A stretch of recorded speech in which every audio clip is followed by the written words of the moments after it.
Alam naman natin na nakapagtrabaho nga or nakatrabaho ni Bel Mariano si Miss Shaina Magdayaw.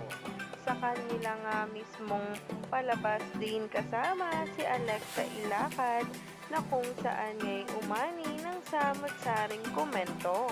At sabi pa nga sa nasabing post ay,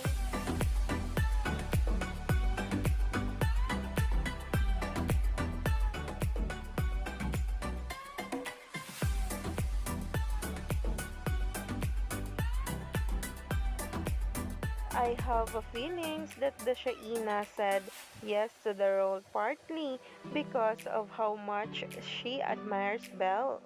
Nagpa-throwback na lang nga sila.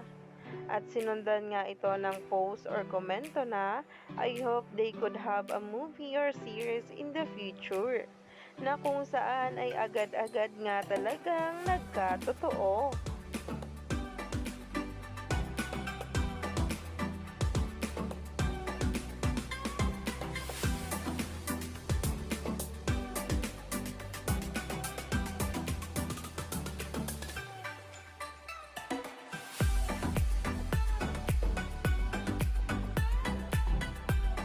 Dahil ayon sa ABS-CBN News, si Ina Raimundo at Shaina Magdayaw ay kasama nga sa cast.